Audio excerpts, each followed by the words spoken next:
There's a place I have found in the shade on the ground, far from all worries and troubling sound. When I go there to be by myself, only me, no one can guess what I came there to see.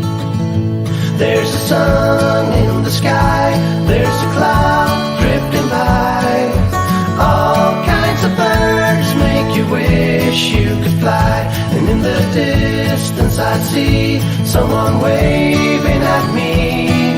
I hope that it's you, but who else could it be?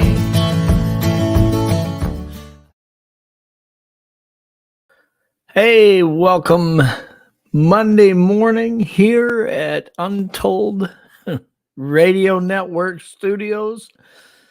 It's coffee time once again.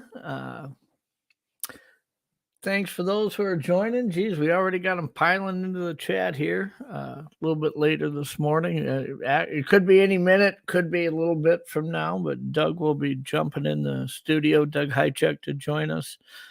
Man, it's been an interesting week. I hope everybody's doing well. Get yourself a cup of coffee and kick back, and if you're at work, just make it look like you're working so nobody suspects anything suspicious. I started out my morning, got up early, and actually sat out on the deck and had a cup of coffee. Man, I'll tell you what, the weather has changed here.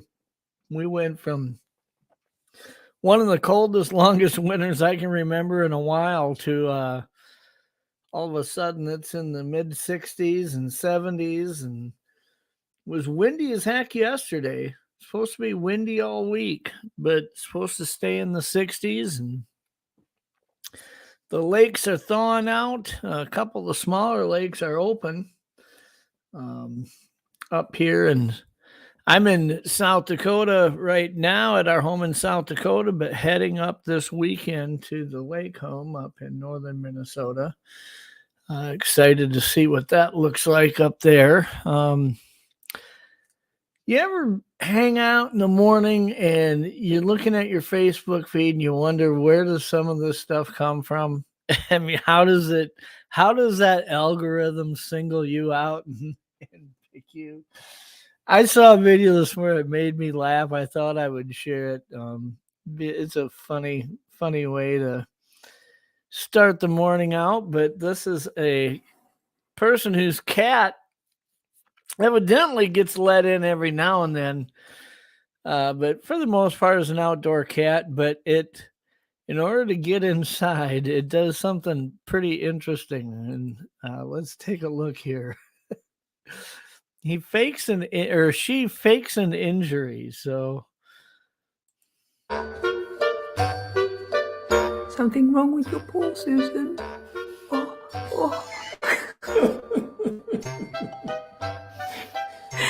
Something wrong with your paw, No. Oh, it's very sore, isn't it?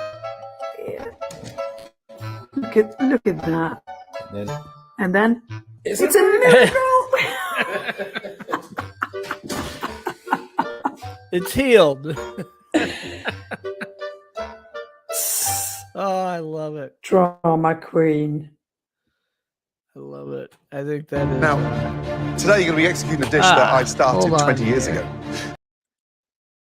I'm not as good as Alex is at getting this stuff queued up, so I apologize. But had Gordon Ramsay popping in there. Anyways, yeah, we got a couple of things this morning in the news that we'll be talking about. Go over some of the stuff we had going on Untold Radio last week. Let's start out with that. On April 10th, our show, Pine Island Research, we had a show, The Future of Sasquatch Research, and we had Thomas Steenberg, Eric Palacios from Media Palace, Joe Snyder from Western New York Bigfoot Investigation Group, And Steve Collins is going to join us, but he was a little under the weather. He was pretty sore. He started some physical therapy last week and kind of underestimated how much it was going to wipe him out. But he was back on the air last night on his show doing well, so I'm glad Steve's feeling better. But yeah, that was an interesting show last week, April 10th. You have to check that out. It was a fun conversation, interesting conversation. We talked about AI and some of the other things that we've got going on the horizon in Sasquatch research. So April 11th on Tuesday, the Bigfoot influencers had Shane Carpenter on, Tim and Dana over at the Bigfoot influencers. April 11th also, Jim Myers on the Sasquatch Outpost had on Jason Frank. That was a great interview. I enjoyed that. Also on April 11th, Mysterious Libraries covered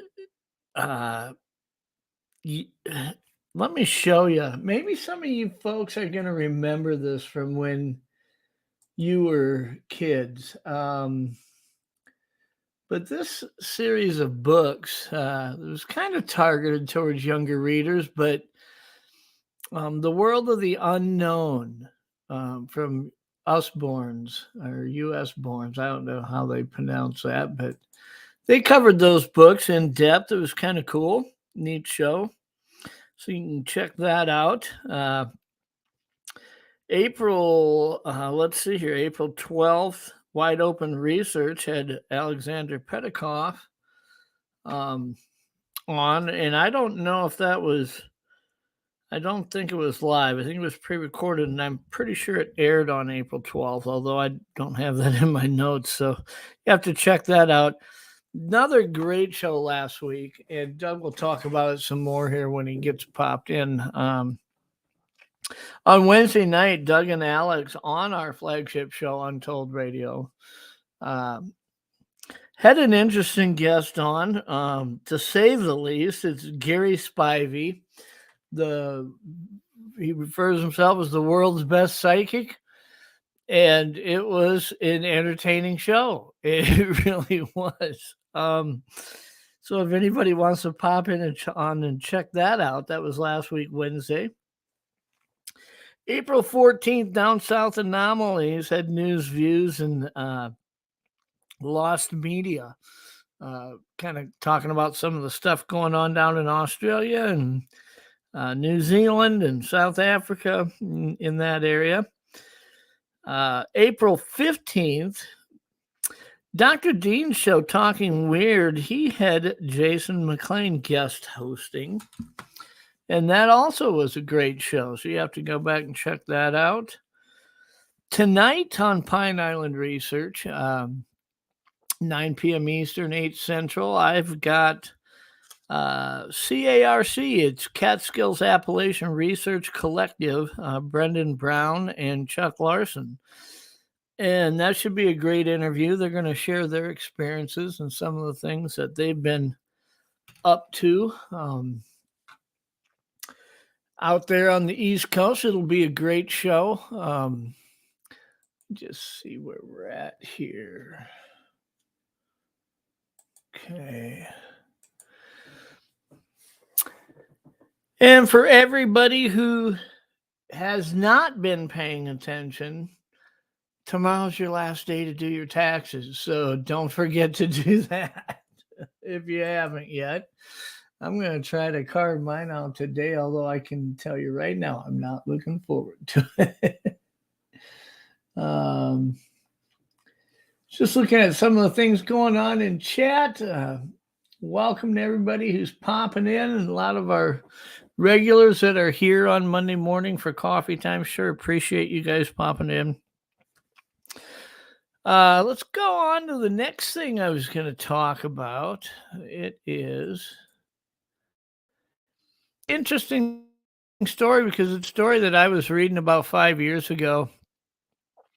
5 years ago, scientists had discovered that there was a Greenland shark that they determined to be the oldest vertebrae right now in the world, oldest living vertebrae.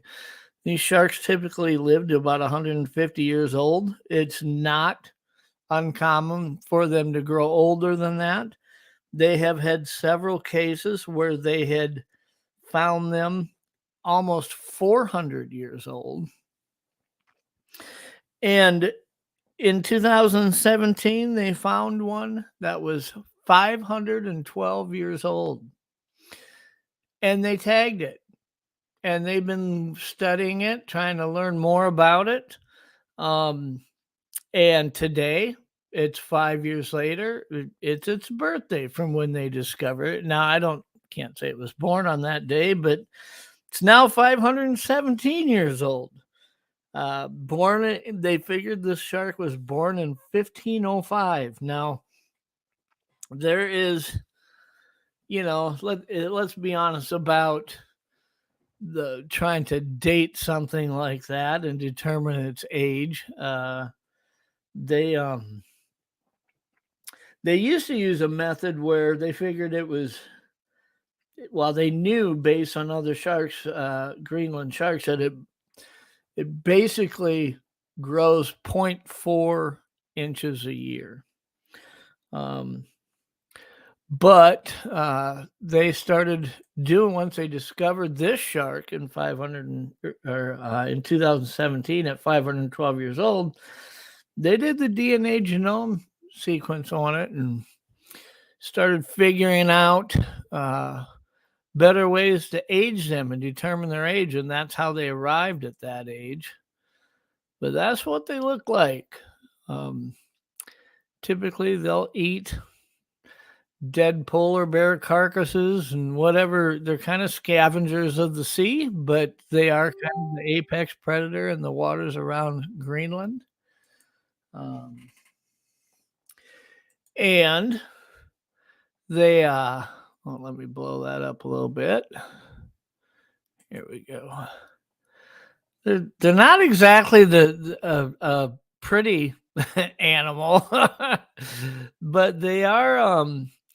They determined that the way these things get so darn old is that the water is so cold, and they are fairly lethargic. From when they tagged this one 5 years ago, it really hasn't moved that far, and a lot of these Greenland sharks, when they're younger, they do cover quite a bit of area, but this one here, they say it's like a square 30 to 50 miles. It just kind of hangs out in that area, cruises around. 517 years old. So happy birthday.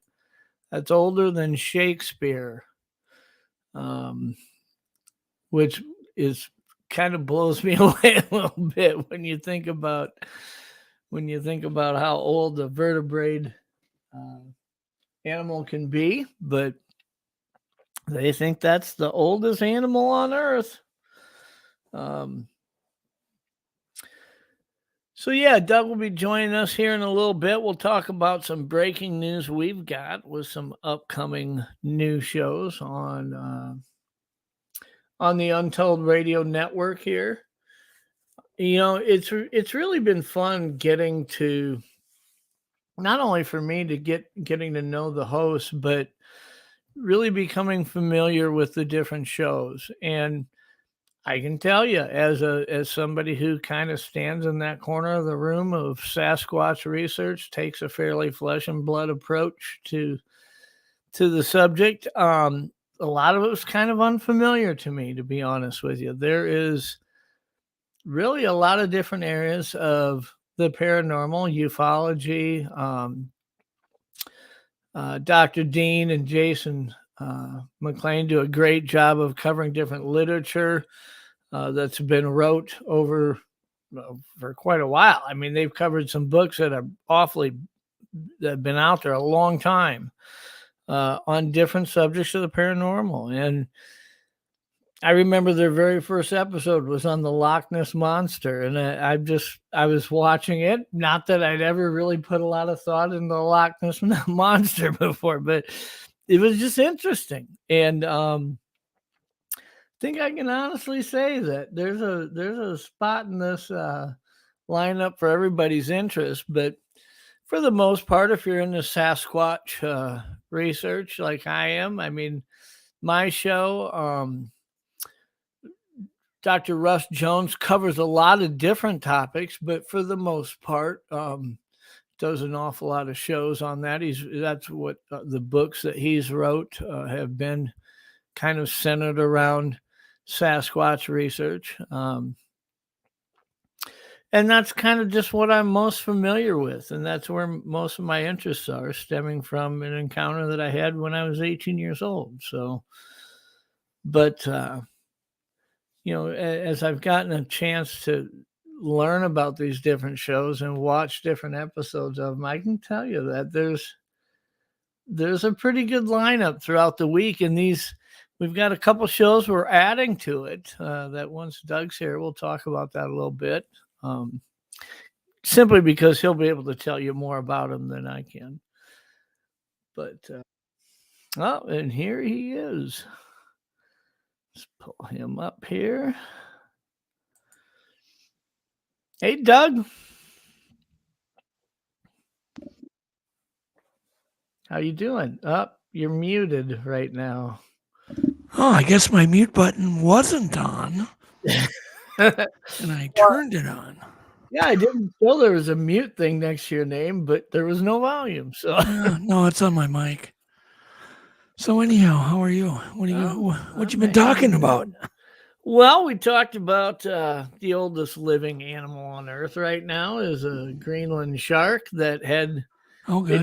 They discovered it in 5 years ago. They discovered this thing was 512 years old. Okay.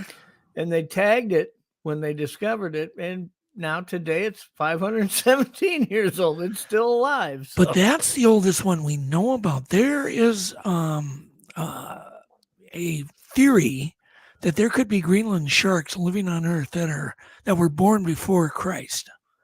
Yeah, they said in the article that I read that up until they found this one, they found several of them that were 400 years old. Yeah.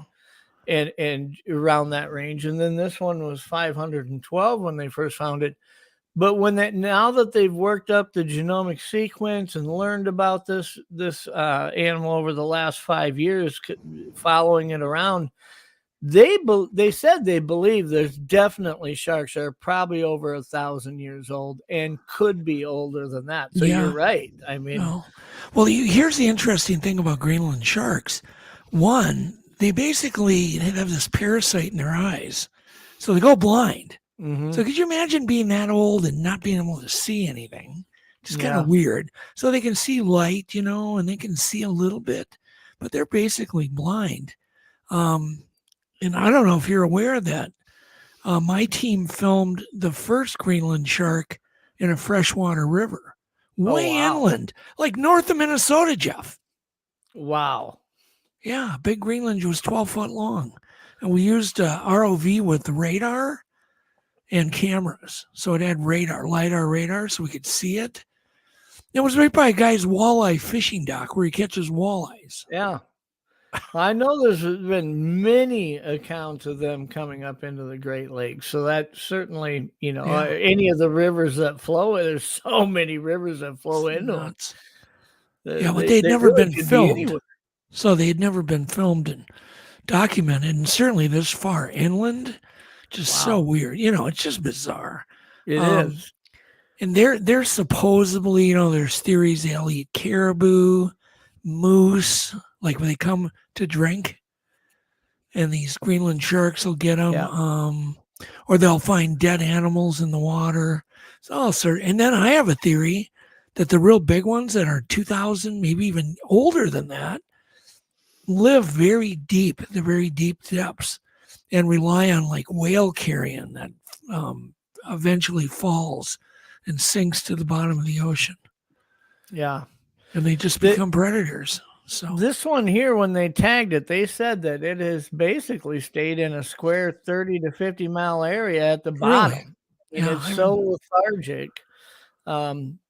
But that's one of the reasons that they attribute to the long lives is that it's Yeah. cold water, they're Yep. lethargic, Yep. they're opportunistic feeders, meaning they'll feed on a dead polar bear carcass that Yeah. falls off of Yep. or a dead walrus. I mean, they don't, because of their eyesight, I suppose they aren't that fast. That's what they do. They find opportunities to eat is all. So that would make sense that they would actually migrate up rivers because there's a Yep. lot of opportunities with that too. If anybody wants to see what we did with the Greenland, let's see, the show is called Jaws. Oh my God, what is it called? Jaws in Illinois. Okay. That's the name of the show. It's a Monster Quest show. So Yeah. if anybody that'll wants be to check it out, see if they can find it. It's really interesting animals. God knows. I So did a recap on what we've been up to the last week on Untold and told them we got 2 new shows coming up to Yeah, launch yep. and was going to wait till you were here to talk about it because you would probably know more about them than me. not a ton more, a little bit more. This is one of the first ones. Yep. Monsters on the Edge. Hosted by Barnaby Jones, researcher out of, what did you say, Wisconsin? Wisconsin, yeah. Yeah. Wisconsin, yep. And tell us a little bit about how you were telling me about kind of the setting for his research. Yeah, well, the show is going to primarily focus on cryptids and Bigfoot seen on the very edge of, farms, agriculture, man-made areas, man-made edges, which is where most sightings happen anyhow. But he's going to focus on that kind of environmental type aspects.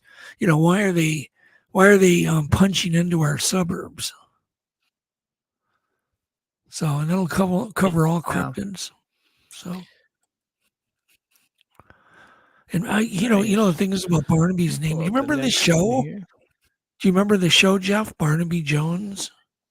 There was a TV show. I do remember that. I mean, the name, when you told me the name of the host, I was like, I can remember hearing that name before. Well, it was a show that ran, I think, in the 80s. It was hosted by Buddy Epson, was the star of that show. But I think that's how he got named. So anyhow. But we'll see. I don't know exactly when the first Monsters on the Edge is. Another one. Don't know the exact launch date, but Inhumanity Tales by Nicholas Barker will be hosting this one, covering more of the paranormal stuff.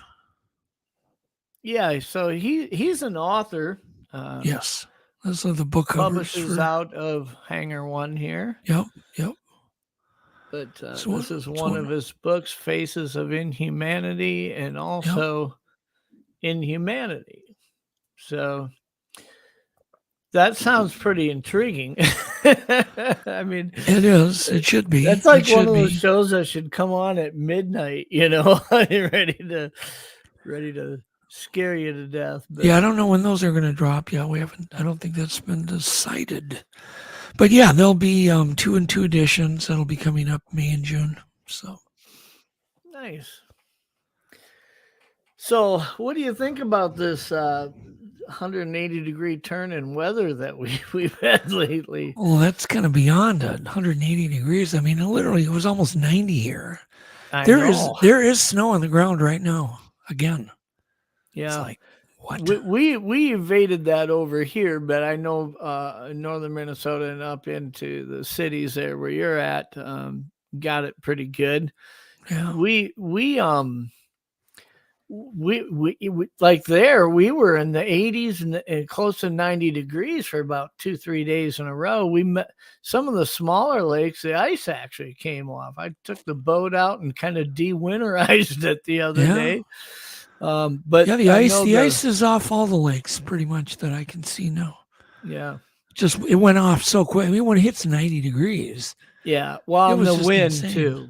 Yeah, and the wind. Yeah. You know, we had over 30 inches of ice on some of the lakes up in northern Minnesota, and usually it takes a long time to melt that off. But I'll tell you what, when it goes from 30 degrees to 70s and 80s in 1 week, Yeah. and then the wind has been blowing 30 to 40 mile an hour, so I mean that just rips that ice out of there pretty quick. But Well, we're lucky this all came in like a lamb because it could have caused some terrible tornadoes. yeah, But it came in very gently, and we're just lucky. well, we're also lucky that a lot of the river systems up here were low last year, almost all year. So for us to get this much melt off and runoff all so quickly, it was kind of at a setting where it could handle it because a lot of the rivers were fairly low up here. But, Yeah, well, that's kind of good. I mean, it's like California was so low in water, and they were saying they were going to run out. And I'm thinking, nah, nature will take care of it. It did. I mean, eventually, they got just piles of Lake Mead over in Vegas. Everything's just kind of slowly filling starting to up. fill back up. Yep, all these lakes, like Lake Tulare, has got full again. Hadn't been full in 30 years. Wow. The Great Salt Lake needed water, and of course it's kind of back now too. So yeah, I mean that's important because that's where we get all our winter veggies and fruit, and without that, we're going to be just eating meat all winter. yeah, yeah. Which I guess there's actually some diets that are the whole carnivore diet. I guess maybe that works for a month or so, but boy, I start missing a baked potato after a while. Well, yeah. Well, your liver figures out how to turn meat into sugar eventually. Mhm. Eventually it just figures out how to do it. So at first you lose a ton of weight going on that Atkins diet. And then all of a sudden your liver goes, I don't know how to make sugar out of this. And it does. And then you start gaining it back again. So I don't know. But yeah, I definitely need to lose some poundage. I feel like a slug after all this long winter. With the cabin fever the last month and a half, 2 months, it got to me a little bit. Yeah. But I went out, and when it got really, really warm here, I mean, we went out and started going for a walk for a couple hours or for a couple miles each night. And I'll tell you what, the first couple times it's the hips are grinding and everything else. I mean, it kind of wears on you, but it doesn't take long to get your cardio back. You just yeah. I've been out bike riding and trying to get physically active again here, and then this came. Yeah. So, well, you got some stuff on your horizon coming up this summer that you're going to definitely want to. Yeah, I believe today or tomorrow.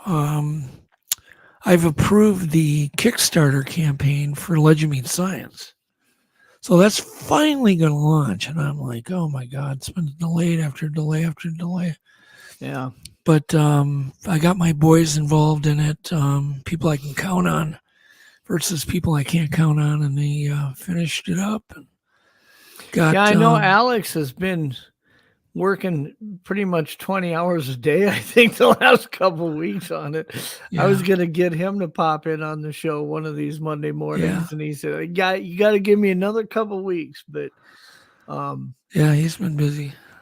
But yeah, no, we talked about this a little bit, I think, on my last show was really the advantages of doing this, without being attached to the network and having, don't give up any creative control, have control of everything, finance it yourself or with Kickstart. And once it's done, you control where it goes. You can control, how it's seen. And I think that that's important. If you want to make a documentary that's going to focus on real things and really be an educational piece, not just something that's entertaining. doing it on your own dime's the way to go, I suppose, versus partnering with networks, Well, I guess the biggest deal with partnering with a network is the deadlines that they give you can be unrealistic. Yeah. In other words, Monster Quest, could I have done even a better job had I had an extra week in each one or an extra month? Oh, God, yeah, big time. Yeah. But they're only willing to let you film for so long. And then, but Let You Meet Science is so tied into those results of all these scientific tests. I can't predict, when those are going to get done. I can pressure a university, but I only have so much pull to be able to do that. Yeah. And the thing with a network, if you don't get a test back and you have a deadline or a milestone you have to meet, you're done. You're not going to be able to put that result in. Yeah. And if you look at most of these universities' labs, if you look at what they really focus on and what they've had to be focused on over the last 3 years, especially, it kind of threw off a schedule. And, it's hard to, what you thought you could do 3-4 years ago and say, okay, we can do this in, let's say, 18 months. We're now finding out that a lot of the availability just wasn't there in a lot of those labs. Same thing with a lot of the studios. The availability was just tough to get into them because of how this last couple of years have just been thrown off, Oh, you're muted, Doug. Oh, sorry. I said everybody's short-staffed and just things aren't like they used to be before COVID. Oh, I shouldn't say that word. Don't even say I was just going to say, I word. did such a tremendous job of not saying that word, and then you said it. I didn't say it. Didn't mean it. No. Anyhow, so we've got apparently, I believe Jeff, Crypto Hulk Stewart is going to be also on our show on Wednesday. Oh, and Jeff's in the audience. Confirm that, Jeff. You're in chat. I'm just going off memory. I haven't even confirmed. So I believe he's going to come on and tell a few stories. So he said he's been on Atkins for 3 years. Wow. And he's had a big success story. Yeah, jeez. That's a big success. Maybe that's what I need to just eat beef jerky all day. I've tried that before. I wouldn't recommend it. I mean, beef jerky, I wouldn't. I remember one time on a hunting trip, I was out with another guide for 8 days straight, and he owned a kind of a small processing deal, and he brought probably about 30 pounds of jerky. We ate that for about 8 days straight. I can tell you, your system after about 5 or 6 days does not like just eating dried beef. Yeah. Well, yeah. Guys just shut down. Depends what crap is in there, obviously. But yeah, if you can there's one place, it's up in Two Harbors, where I get my smoked salmon and smoked shrimp and, beef jerky. And oh my God, it's to die for. But it's not cheap. No. I mean, it's $60 for a thing of beef jerky, or whatever. It's big money. Meat prices went up quite a bit. It's really changed. I remember we used to buy jerky right from the lockers for, $15.99 a pound. I don't think you touch it anywhere for under about $50 a pound. Yeah, I think that's kind of where it's at now. Right. So what else we got? So, did you see these leaked Pentagon things that are just slowly leaking out? Apparently there was some security guy that was somehow getting these Pentagon documents. Have you heard about this? I saw the headline, didn't read any articles. Okay, don't blame you. But nothing amazing. But this one is out where it says leaked Pentagon docs show that the shot down Chinese spy balloon may have had a feature known as synthetic aperture radar. Mm-hmm. Okay, and apparently those solar panels that were on it, remember those that were sticking out to the side? They were 10,000 watt. That's some serious solar panels. I mean, you put out a whole array of solar panels, you're lucky to get 200 watts. I out was of just it. running through my head how many panels, like if I laid panels over 2 acres, I don't know. I mean, that's 10,000 heavy watts, a duty. lot, yeah. Especially if it's real time and it's not stored in heavy, batteries. Mm-hmm.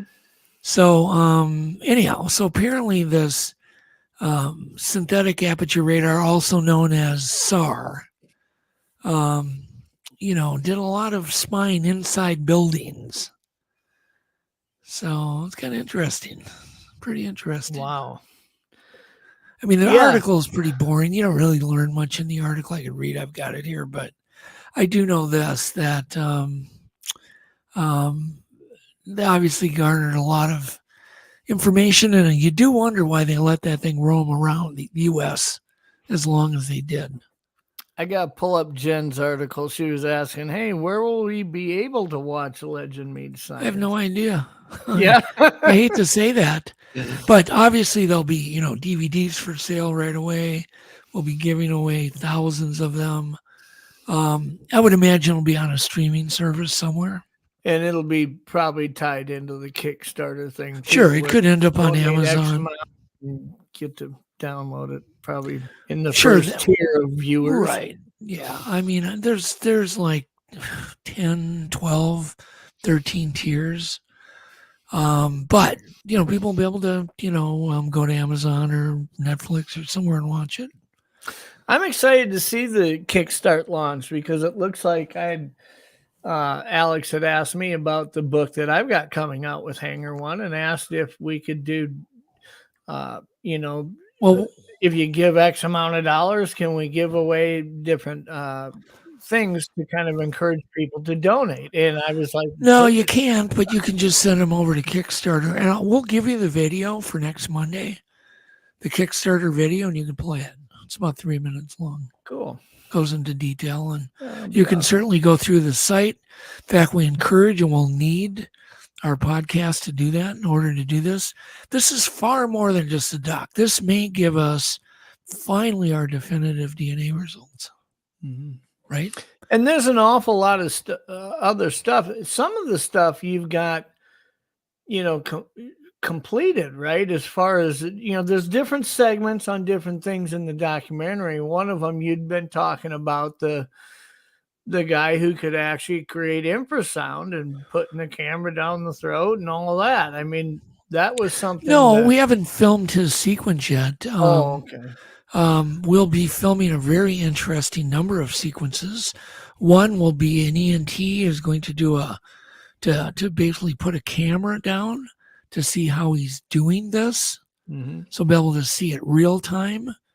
We're going to be doing a number of infrasound tests real time, with somebody's voice to see how far it actually travels, to see what effects it'll have on people. We're going to be doing a lot of really cool experiments just with infrasound. Mm-hmm. I mean, there'll probably be 15 different things just with infrasound that will really open people's eyes as to really how powerful it is. In fact, on Untold Radio, not this Wednesday, but the Wednesday after, you're going to want to not miss, because we're going to be revealing something that may be really big and breakthrough on infrasound. Really huge. That'll be interesting. Yeah, it's going to be interesting. And then we're planning on breaking it open. I think, what is it, the 26th, I believe, or do you have a calendar in front of you? It's not this Wednesday, but next Wednesday. Oh, let me look here. That would be. I'm not sure what. Somebody's going to chime off in chat before I get it. Yeah, probably. I'm not good with calendars because I never look at them. So next Wednesday is the 26th. Okay. Yep. So I was right on that. So on the 26th, we've got a number of guests on. Nice. And we're going to be playing some interesting sounds that have never been heard, that are very, very, very interesting. It might open up a whole new world for researchers. So nice. Not going to want to miss that. So are you able to give people a peek at some of the other types of things they could expect to see in Legend Meets Science? Well, I don't really want to, except we're going to have 24 new categories of evidence. Okay. So if we, for instance, revisit, I'll give you some examples. We're going to revisit, of course, footprint casts. Mm-hmm. And we're going to revisit the friction ridges. But we're going to go on an electron microscope journey into those casts, looking at sweat pores. Okay. So sweat pores and footprint casts is a whole new category of evidence. For the people that say they're fake, do you think they're really going to put microscopic sweat pores and sweat pore patterns that haven't even been told to the world yet what they are? There's going to have to be a limitation of what you're capable of faking and what can't be faked, you know? Yeah. So so I do want to, I want to, it's so close at this point this fall. It'll be released. We're really hoping for a groundbreaking film that will be the best film ever done on the topic. It will go the deepest. It'll give the most information, and hopefully it'll raise the bar quite a bit for science. Nice. So, yep. So, well, what else you got on the schedule now? You're going to be heading back up to Snellgrove here pretty soon, right? Yeah, that's sometime in August. I don't want to give the exact dates. But yeah, we'll be going up to Snellgrove. I'll be filming up there just for home use. Mm-hmm. But if anything I can put together, I'll put together a little film that'll be free on YouTube. And I'll just throw it up on YouTube. So, if you got anything really intriguing, it might warrant. Yeah, if it's something really interesting, trip back with all the cameras. I'll be calling my executive producer over at History Channel and going, "Hey, guess what?" That could happen. I just, you don't know. No, I haven't been there in years and years. Last time it was like 2010, maybe 11. Mm-hmm. So it's been 11, 12 years since I've been there. A lot can happen. Sure. There was a clan living up there and visiting blueberry season. Maybe they're still up there because that's kind of when we're going. But maybe they're not. Maybe it's not. We have no idea. We're just going, and it's on some people's bucket list, and they're going with me. And Blaine, my son, is going, and we're just gonna have fun. Yeah. See what happens. We are going to try some new things. We're going to bring up some new technology. I am going to bring up the Sony A7 camera, which sees in total darkness with its 500,000 K ISO. So we can see no moon. We can see a quarter mile away in color at night, not a thermal camera. And we can zoom in. We're going to do surveillance from an island that's right across the bay, surveilling the camera. We're going to have people camping out remotely. So it should be an interesting trip. And we're going to be there a little longer than normal. That'll be interesting. Yeah, I speaking. Yeah, you're a backup guy.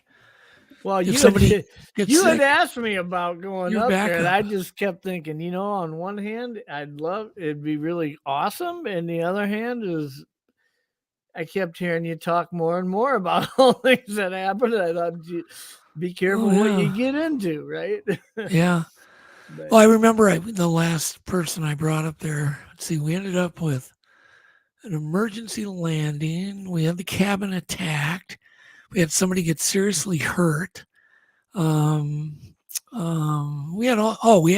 got chased when we did our emergency landing.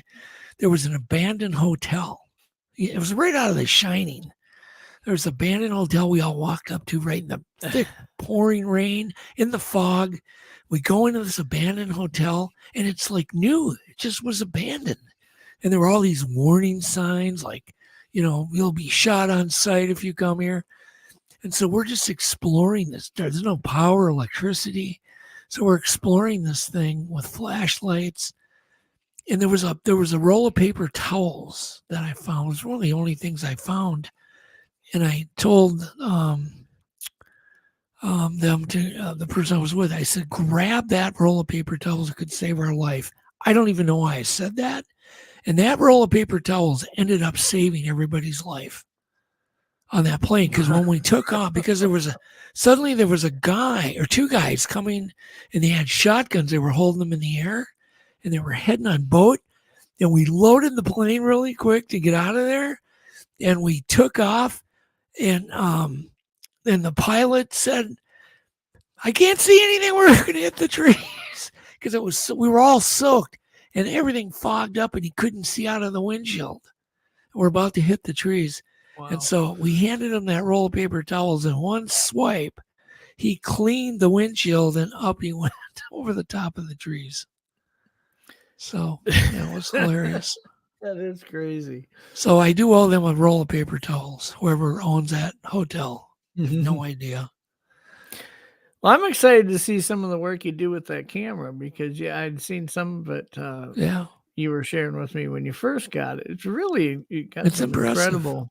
Yeah, I mean, it's a tiny bit grainy, but we'll have a 400 millimeter lens on it, so we can zoom in really far, and it's in color, so you'll get detailed. If you see something, you're gonna know it's not like, could be a guy back there waving his arms. Yeah. You'll see the hair. You were shooting pictures across a whole, I guess swamp. I'd call it a slough almost. A slough, swamp, yeah. You can see stuff that was 800, 1,000 yards away. Pretty detailed. Yeah. Pretty detailed. But technology is a little something that I just ordered. I don't. What'd you just get? Because it's so affordable, I ordered 4 of these. The new Zoom H4n Pros, 4-way directional. 4-way mics. See, well, here's $99 for a 4-way audio recorder that's waterproof and everything else. Is pretty. How many did you get? I got 4 of them. Okay. Well, the nice thing about Zoom mics, you can record in RAW, you can do all your settings. The mics are amazing, but I always tell people to get the H1 because it's so simple to operate. Yeah. Where you're going to find it a little bit challenging to learn about all the features that you've got on the H4. Or what is it? The H4. The H4n Pro. Yeah. They had an H4, now the H4n Pro is the new one. But my thing was I was going to order a couple more of the H1s, just another pair of them. And when I saw these are literally almost the same price, $50 more almost all, I couldn't justify not getting them. So how many mics are actually on the top? Well, there's 2 on the top, but it looks to me, I haven't seen them up close, but it looks like the 2 that cross on top have bottom ones that come out the bottom, but they don't protrude out, but they're there. And so Texas Jack's got some, he said. Do you know what the deal is with the microphones, Jack? They promote them as 4-way directional, which when I heard that, I expected to see 4 booms on top, but there's just 4 different inputs of microphone there. But it'll be interesting. I'm excited to get them. Yeah, you're going to have to add some couple of EMP meters too, just for fun. Yeah. I'm telling more and more people to get those but buy 2 of them, don't buy 1, because if something really goes cool on it, then you're going to be sorry you didn't have 2 because of the, you need that control. Yeah. The control one. But Blaine has had some real interesting preliminary results with EMP meters. It's interesting. Yeah, you guys will have fun because up Snell Grove, that's kind of, again, you don't go there expecting anything. You just go there knowing what the history was. Yeah. But when you're going there with the idea of let's test out some new equipment, let's go out and utilize some of this, it's just a great spot to do that because there's a possibility that something could happen, but you really don't go with the expectation that it will. Right. I don't really have any expectations. You have hopes. But then again, on the other token, I was talking to Blaine the other day. We were going somewhere together, And he said that he's actually having fears that are coming back. So he's actually getting worried about going now. So he's starting to freak out that, oh God, this is really happening. He's really going back. Blaine, but if you think about it, I mean, I've shared them on my channel before I came to Untold, and I know you and Blaine have shared them. His audio recordings up at Angleworm Lake. I mean, when you look at what he went through there, yeah, I know. Going in, not just the trip in with his girlfriend at the time, it was wasn't an easy place to access. They worked hard to get back to where they were. But then you look at what happened over 3 nights that he was capturing on audio. You kind of get in your head that Blaine is some hardened, like he can do anything now, right? I'm a little surprised at what he went through there that he would be apprehensive about Snellgrove. But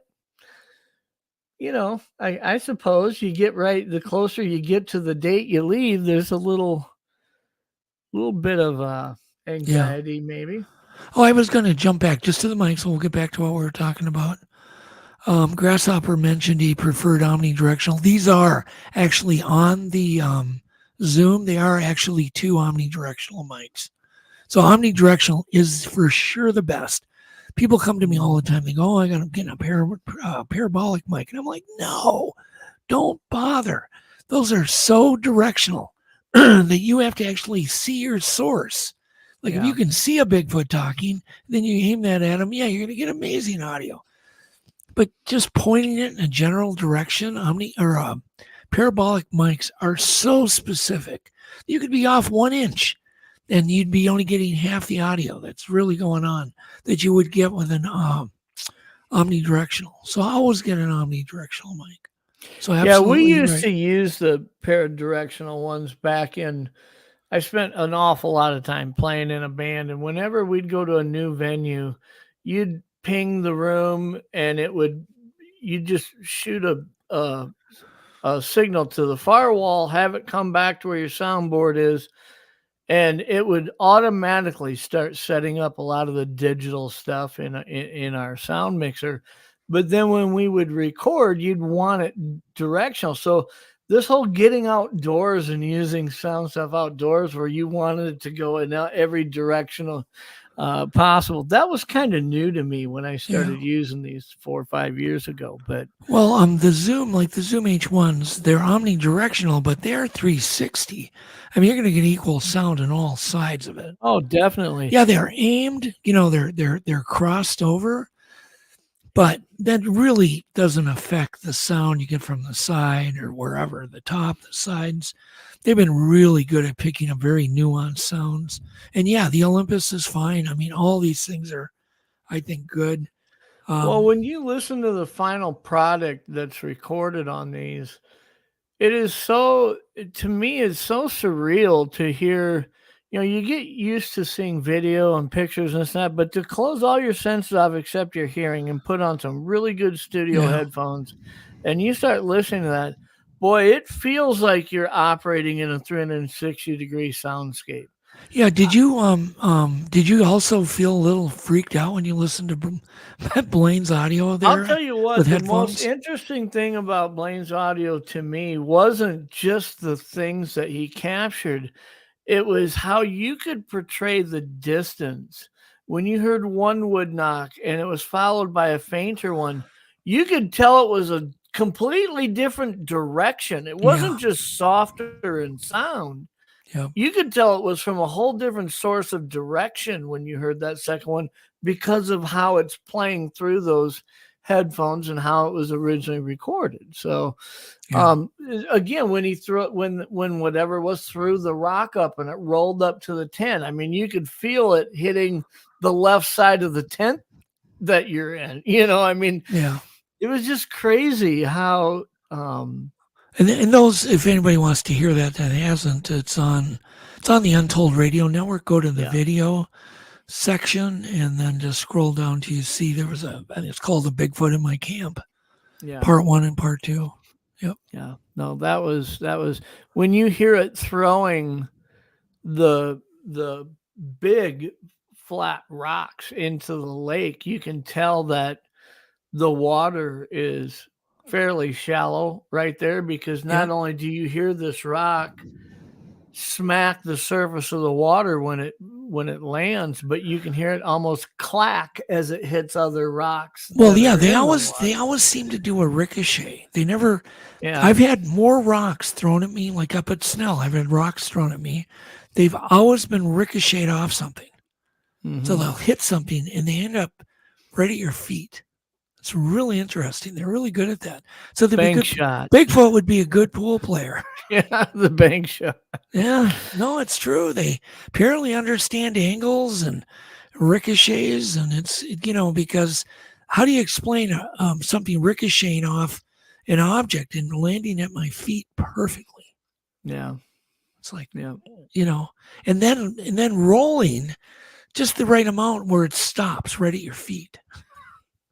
Yeah, I think that's one of the most intriguing things about the audio recordings that Blaine has, was the night that it threw, you could actually hear it pick the rock up. And after it waits about maybe 8-10 seconds and it throws it at the tent, and you can hear that rock fall short of the tent. It like thuds into the ground. And it must not have rolled like it anticipated to, because you can hear it pick another rock up, and it throws it again, and that one rolls right up onto the edge of the tent. Yeah. And Blaine said the next, when they went out there and looked at those rocks, you could see the one had fallen about 5 foot short of the tent. The other one rolled right up on the edge of the tent. Yeah. And so they don't seem to want to hurt you. They don't seem to want to injure you. They just want to intimidate you or scare you. He had one of these audio recorders sitting on the picnic table, just 7-10 feet away from the tent. No. There was no picnic table. You keep saying picnic table. Oh, well, he said it was sitting on the outside of the tent. It was on the outside, and they had a 15, 20, 30-foot cord. Okay. A micro headphone cord. And they plug that in, and then they run it into the tent. And if he's with somebody, he has a splitter, so they can both listen in stereo. It's one of the things that you hear on it is it sounds like something walks right up. I mean, up on that microphone, throws like pebbles at it. It's like tap. And then all of a sudden it just it's crazy how much it interacted with that microphone. The microphone, he puts a dead cat on the microphone. I think it made me look like a mouse. And so I think it causes that interest. Because when we use dead cats and put them on our cameras, like we'll disguise a small camera with a dead cat. With these small little surveillance cameras, and we'll get attacked by owls and eagles all the time. They think it's a mouse. Yeah.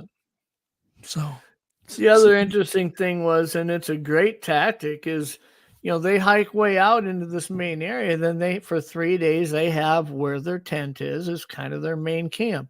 But each day they would go on hikes from there that would be 2, 3, 4 miles out and come back later onto that camp. And he said, it was like making sure those microphones were ready to roll and running when they left to go on that hike, because for something that's watching you, this is an opportunity to really go walk into your camp if it knows that you're gone. And I think that's a tactic that other people really should consider. When you have a main area that you're camping out of, even if you're there with a lot of people thinking you're not going to attract anything, if you're going to head into town for an hour and a half, or you're going to go out to the other end of the lake or whatever, that's when you really want a camera or microphone set up in your camp. I don't know why. I hope everybody within the sound of my voice who's a researcher goes and buys a motorcycle dash cam system. They're not that much. The price is going up. They used to be $100, and then they went to $130. Now they're like $199. It's still an amazing system, amazing value for that much money, because they have 2 microscopic cameras. very tiny. They run on a fiber optic line, very easy to plug in, and they'll run off a USB power supply. And you have a monitor. So you go in your tent, you go camping, you bring a black tarp with you, a little black piece of cloth that light doesn't go through, throw it over your head if you hear something, turn your thing on, it'll start recording immediately, audio and video, either color or infrared, depending on the light. And you can hide these little cameras in the ground. You can have the lenses, in a pop can or a piece of, a chip bag or, something that's just doesn't look like a camera. And this still has not been done. It's what I certainly be bringing one up to snow.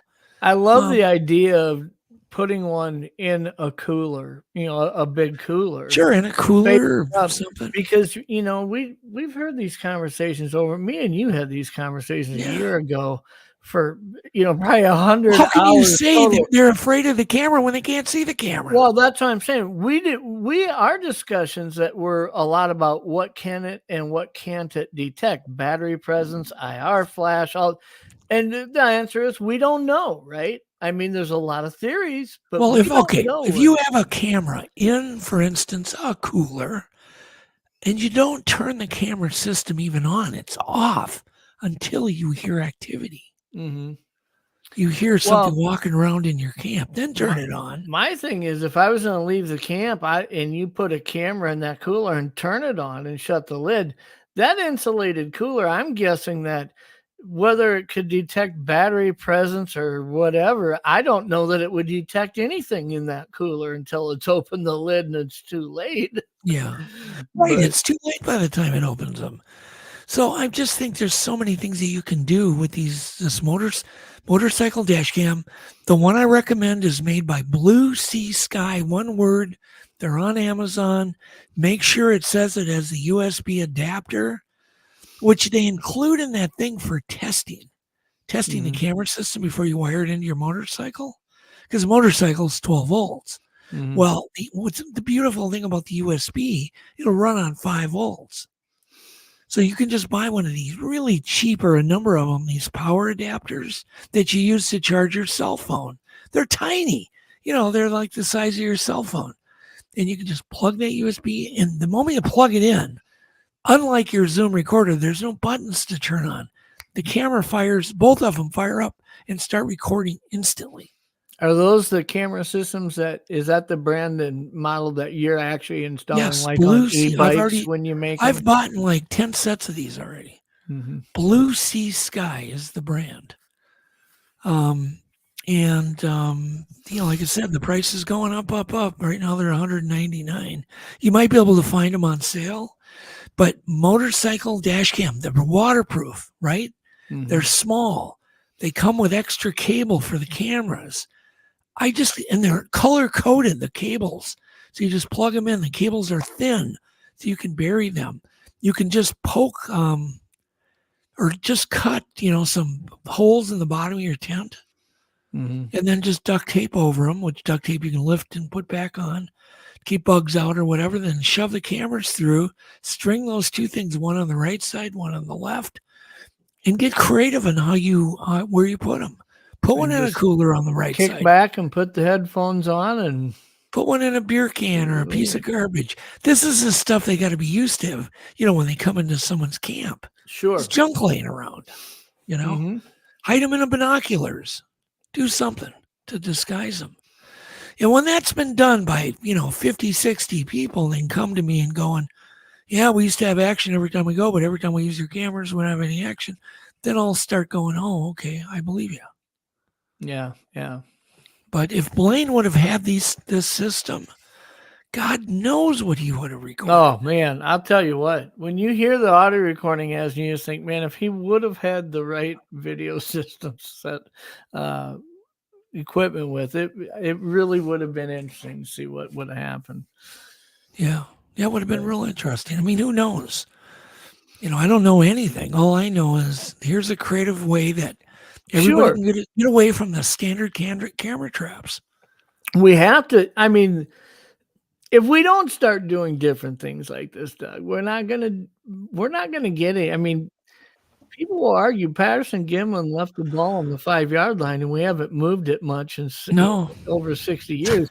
If we But- don't start stepping out of the Jeff- corner of the room we're in and trying different things like this, we But aren't going to move. Look, they had better technology than anybody in chat or anybody owns.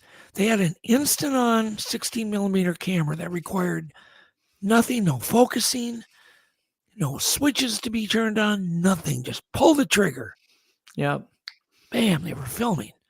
That's what we all need to start And they had thinking about. mobility that didn't have, it was the most natural form of exhaust that you could put on something. Horses. Yeah, horses have covered their smell.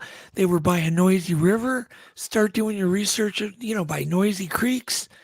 Like in the spring, we know when the creeks are running really fast and they create noise. Then there was the big, deadfall of the trees. They couldn't. This creature couldn't hear anything. No, I've noticed that sometimes in the summer when there's a few different rivers that I like to fish in northern Minnesota. A couple of them by Longville. When you start getting in there, when that water's flowing through there, and you're creekside where there's a lot of timber and stuff, I'll tell you what, when you're by that water's edge, it's very difficult to hear something that's 150, 250 yards away. But why not go on eBay and buy a 16 millimeter camera and get them dirt cheap? You can still buy the film at Walmart. Get a spring wine. So I believe Matt Larson's doing that right now with Central Florida Bigfoot. He has the exact same setup that Patterson Gimlin used. And he's really trying to document the parameters of what that equipment is capable of and what it isn't capable of. So that, because I don't think people, like you're saying, I don't think people really have an understanding of, one, how advanced that was in its time, but also how, even though we've advanced from that, that may have been an advantage that they had, that they didn't have. Right. Electronics and IR and all these different things. It was simply a very basic camera system that did a good job of filming, but maybe it wasn't very detectable. Jeff, it was the fact it was spring wine, non-electric, fixed focus, set on infinity. So there was just nothing. Just pull the trigger and aim it. Mm-hmm. If they would have both had cell phones, we wouldn't have got nothing. No, there's a good chance that they would have just gone the same path everybody has since then. Or would have been really far away. They wouldn't have gotten the famous head turn out in the open. And that's the other thing I was going to bring up too. One of the things that all these films where a Bigfoot is out in the open that I do believe is authentic, all had one thing in common. Do you know what that is, Jeff? What's that? Well, Lake Chapaka, the Memorial Day footage, the Freeman footage, the Patterson footage, all had one thing in common. They all either show an infant, had a distended stomach, or bigger breasts, meaning postpartum. Mm-hmm. All of them may have been doing a killdeer move. The broken wing move. Here I am, follow me away. Otherwise, why would that creature have walked out into the open when it could have just turned left and went right into the forest? Nobody ever thinks about the psychology of that. I really think that was just the perfect storm. I believe that, the Patterson footage, there was a child somewhere. Yeah, I think that, one, when you consider, the pendulous breast to begin with, I mean, it's likely that this thing postpartum had a child. Yep. People say, well, it wasn't carrying. You don't know where this thing could have been, but it's possible that you're exactly right. It's walking an opposite direction of where it wants you to focus on. Yep. Well, that's one thing they all have in common because they're out in the open, where the sun is shining on them. Yeah. Freeman footage is the same way. And of course, in the end, I discovered that this thing is lifting up an infant, one of the clips, which is in Michael Freeman's book. Yeah. And it shows the enhanced infant being lifted. I mean, it just can't be anything else. So it's just super fascinating. Yeah, the ones that, the examples that you've been given or that you've given here for videos, I mean, there certainly doesn't seem to be a display of advanced elusivity going on, which is if you were really to break it down and say what's its number one goal, 24 hours a day for decades, and you have to be elusive. If you aren't, you're in trouble. And Outback Orchard put a comment that's really interesting. Thank you for that great comment. If you see it there. There you go. So deer do this all the time, Doug. I agree. Yeah, they're going to do the same thing. These fawns, they leave them. And no doubt if a predator comes, they're going to do everything they can to distract that predator. Yeah. So I see that every year here on our property, and I don't know, it's been 3 years in a row, and I don't know if it was the same doe that was doing it or not, because the first year it happened, there was a little fawn that was a day old. I mean, spots galore, just tiny, laying in the tall grass around a box elder tree that was on the lake's edge. But you could not see it because it was like 10 feet of tall grass around the base of it. And it was just kind of buried in there in the shade. And the next year, I remember going out there and seeing a pair of fawns laying in there. And then last year now, there was a single fawn in there again. And it's like it puts it somewhere and hides it while it goes and does its thing. But there certainly isn't a separation anxiety here. So the idea that if it was to walk away from its young in order to try to distract a threat, and I don't think it would have a problem doing that because it leaves its young in areas all the time while it goes and forages and does its thing during the day. They've shown a comfortable ability, I should say, doing that. So oh my goodness. So I was Brian King Sharp is in the audience. Definitely check out Sasquatch Odyssey and then check out his show on the Untold Radio Network, Weird Encounters. So well, what else you got going on that we should touch on before we roll? What time I is know it? I've got to get my taxes done today. You got to Me get too. your taxes done. I'm working on it. Tomorrow's the deadline, so in case I know haven't gotten it done yet. Yeah, and it really gets complicated. I have to pay in, of course. I'm like, oh, dang it. Because then you got to figure out a way to wire money, and it's it just complicates everything. It's never a nice surprise when you find out you owe money. Oh, no. This is the first year I've owed money in so many years I can't even remember. Because they usually make sure they withhold plenty, and for some reason, short a bunch of money. And I'm like, dang it. I own a real estate firm. I've got a couple of agents that work for me. Every time I do a transaction, I take like 28%, set it aside, knowing that I'm going to have to pay taxes. At the end of the year, my accountant always says, well, you need to add whatever. You didn't set aside enough. So then the next year, I'll set aside 3% more. Yep. And I can't figure out what this magic recipe is that I know what it is, uses, but it seems to never be enough. Take 3/4 and give it to the government. Yeah, there you go. That'll be the right formula. Yeah, so we're gonna probably cut in a little short today for coffee time. Yeah, but I think we talked about a few interesting things. Next week on Monday, maybe I'll sneak down the hallway to the other end of the studio and see if I can rip Alex out and get him on here. I have had several people request Alex? that we bring Alex on the show here because they just absolutely love seeing him on he's Untold a Radio. he's a hoot. So I might be able to join too. Just to if he's backing out, I'll join in. Okay, Maybe that'll make him we'll see. We'll more see. comfortable. See if we can. We just got to get a few donuts and whatever we got to do to get him lured out of the office.